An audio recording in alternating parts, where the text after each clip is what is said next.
Hello y'all and welcome to the channel. I finally get to do another PC build. It's for a friend of mine.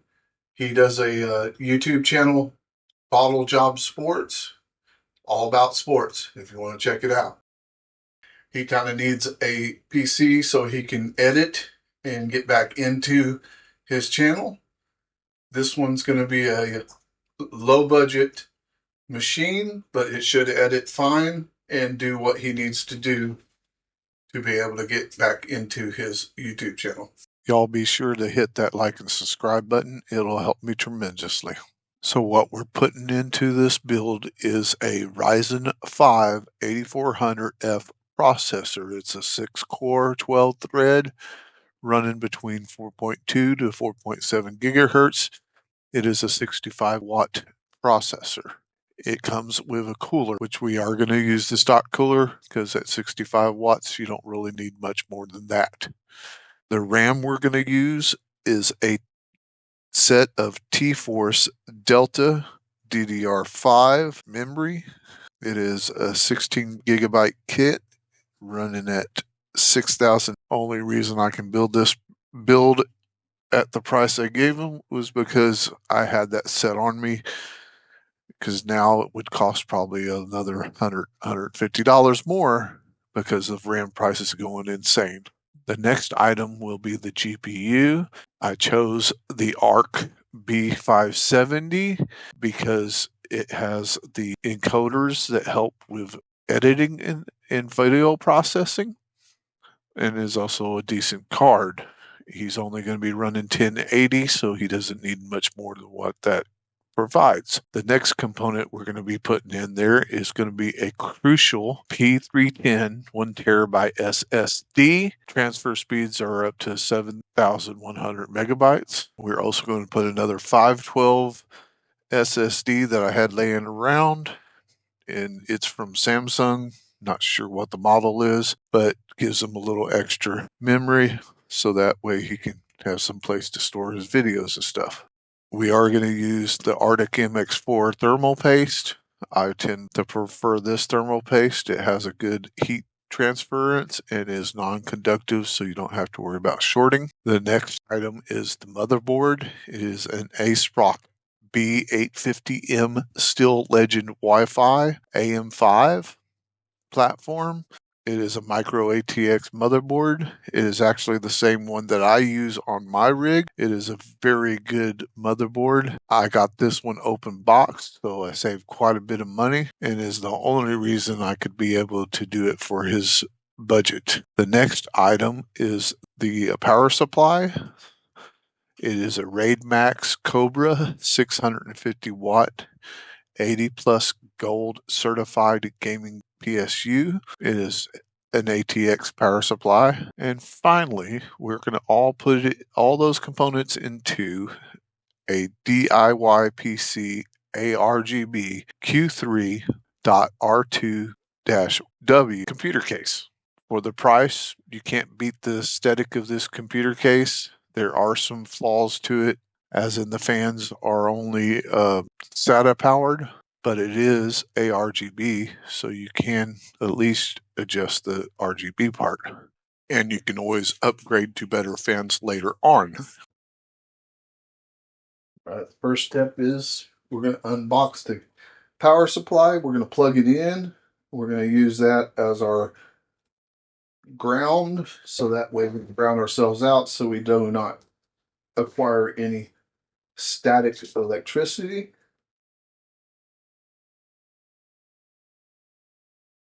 This power supply is non-modular. Makes it a pain to cable manage, but it does save a few bucks. Now that we have a ground so we can ground ourselves out, we are going to install the CPU onto the motherboard and the RAM and the cooler and the M2 drive. So we're going to use the box. It is a non-conductive material, so it'll keep us from having to worry about any kind of static. I find that this board is a good-looking board. I like the way it looks, and it's going to go well with the Intel Blue from the graphics card and the white memory with the black cooler, it should look pretty sharp. And since this is a 5th gen chip and 5th gen board, you just align your arrows.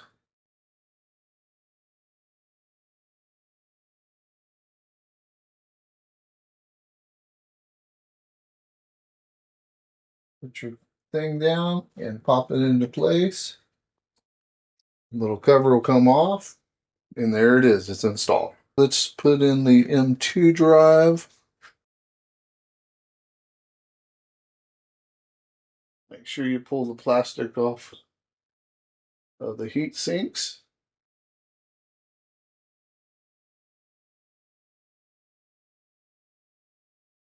It only goes in one way. Make sure you align your connector right.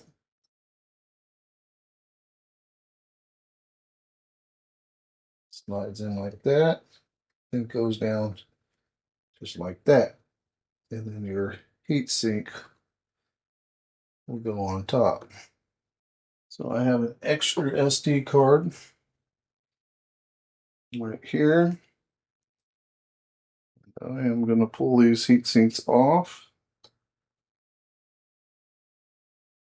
This one's a little 512. Just give them a little extra. Oh, we'll put it under the other heat sink right here. All right. So both SSDs are in there. The next task is a cooler. I'm using a stock Stealth cooler. Pause. And some rubbing alcohol. We'll take off this thermal paste and we can put our own stuff on there. Stuff's been on there for a while too, so that's a good thing. We want it to be fresh. And that way it conducts the heat a lot better. Time to apply the new thermal paste. This thermal paste is non-conductive, so if we actually get a little bit too much in there, it's not going to hurt a damn thing. But you want to assure that you have complete coverage so that way you don't have a hot spot. Okay, I'm going to take off these clips here. They're not needed for the stock cooler. Always keep your extra parts. Screws are spring loaded, so you just have to bring them down till they're nice and snug. Make sure they're just tight enough that they can't back off. And there you go. It's in there. All right, now we just gotta find our fan header for the main CPU. Which happens to be right there. All right, the next step is the RAM. In this motherboard, you put it on A2 and B2. Always check your motherboard to make sure what position you put your RAM in, depending on how many sticks you have.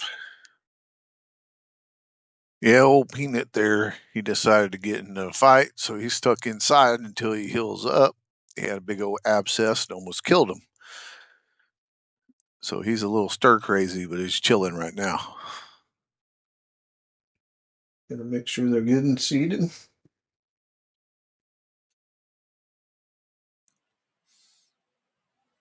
Now it's time to throw it all into a case.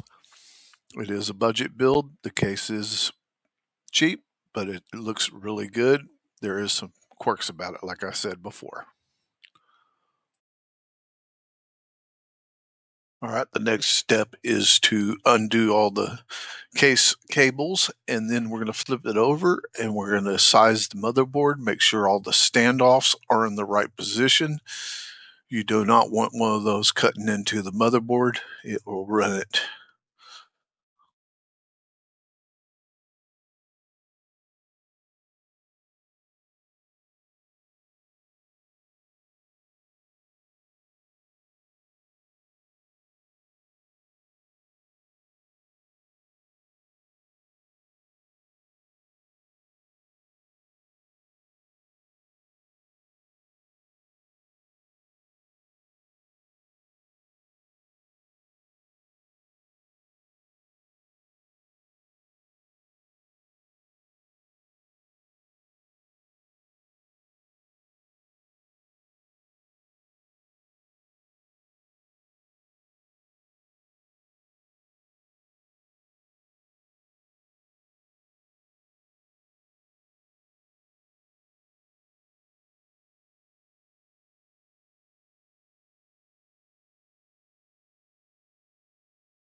All right, the next step after we get the motherboard in is to put in the power supply.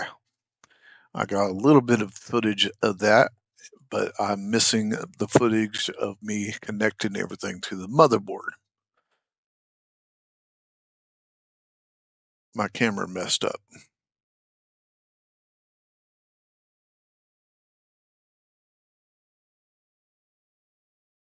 All right, looks like Peanut bailed on us. Now Gooby showed up, and she's going to supervise while we do the cable management.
All right, we finished the computer.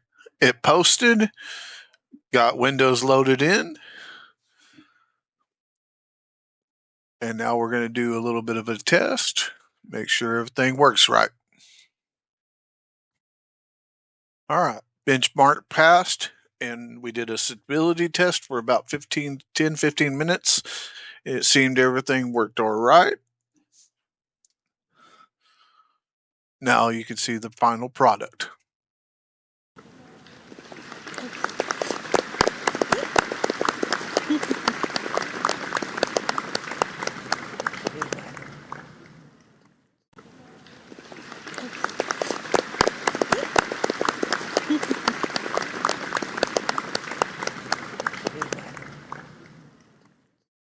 And of course, Murphy attacks the tripod.